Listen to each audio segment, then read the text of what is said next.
Sri Kumar Ketkarji. Honorable Chair, sir. How many minutes I have? Let me know first. You have 9 minutes. Okay. I may not take even that much. Well, actually, we must first understand why this government chose this time to bring this particular dilution of the bill. Last week. Obviously, the government is clearly afraid of the information. They thought that they are not afraid of the opposition because opposition doesn't have as many numbers. So they realized the real opposition will come to them from the correct information about the government's activities and government scams. So they realized that the real enemy is not going to be just opposition, but information in the hands of the opposition and in the streets. That power they themselves have seen. There were only 2 seats in 1984, and they used the streets and opposition within the Lok Sabha and Rajya Sabha to force the government to accept or reject many of the things. So this particular government is fully aware that the opposition can be strong with information and on the street protests. RTI bill itself came not because Lok Sabha demanded it or Rajya Sabha demanded it.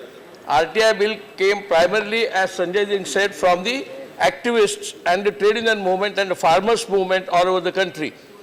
And that movement, those activists actually forced the government to bring the RTI when UPA was not in full majority. But RTI came under the pressure of the people because they wanted information, because they thought the government is hiding many things, and unless information is procured, it will not be possible to fight the government.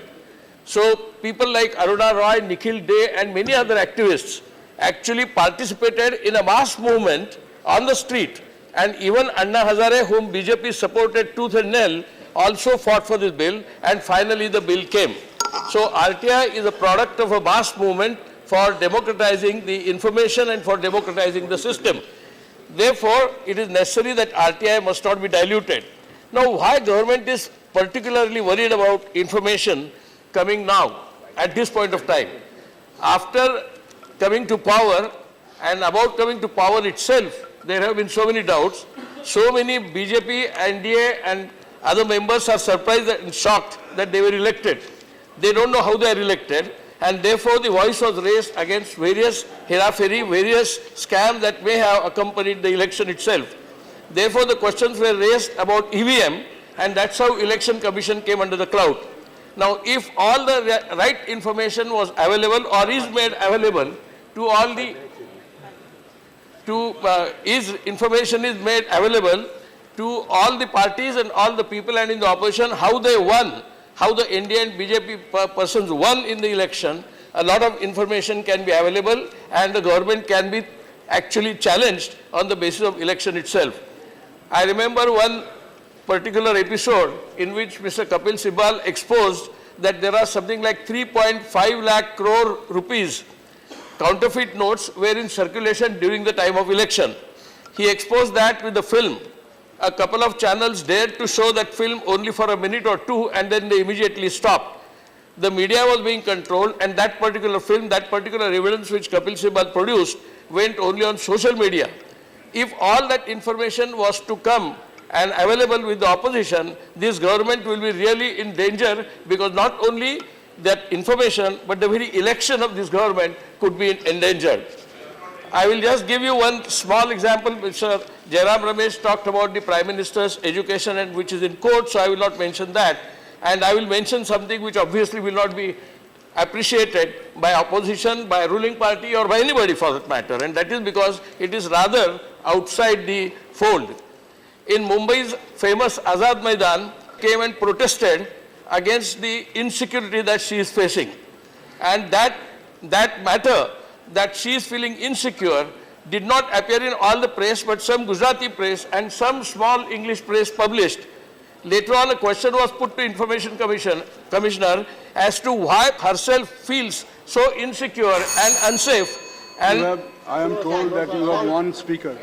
Another speaker. Insecure and unsafe. Another speaker from your party. So you You have given insecure and unsafe, that question was rejected, that it will not be accepted because it is a question of national security. she had said that she is even denied the passport. So all those questions of gross injustice against, and that was not the issue raised by the opposition, by the Congress, or by any NGO. It was raised by... Thank you.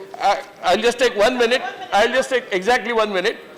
All such authoritarian governments are always afraid of information. I'll just give you one reference. The book, All the President's Men, and the film, All the President's Men, and the film, The Post by Steven Spielberg, if any member chooses to see, they will realize what information can do to destabilize the authoritarian governments. When President of the US tried to bulldoze his rule, and when the information available with the press on Pentagon Papers and Watergate affairs forced him to resign under the clout of impeachment, I think all the establishmentarians and authoritarian people know that information is a very strong weapon. It does not necessarily require a large number of opposition members in Rajya Sabha and Lok Sabha. What it requires is the right to information, to use that information against any authoritarian or dictatorial rule, which is what RTI does. Thank you very much. Thank you.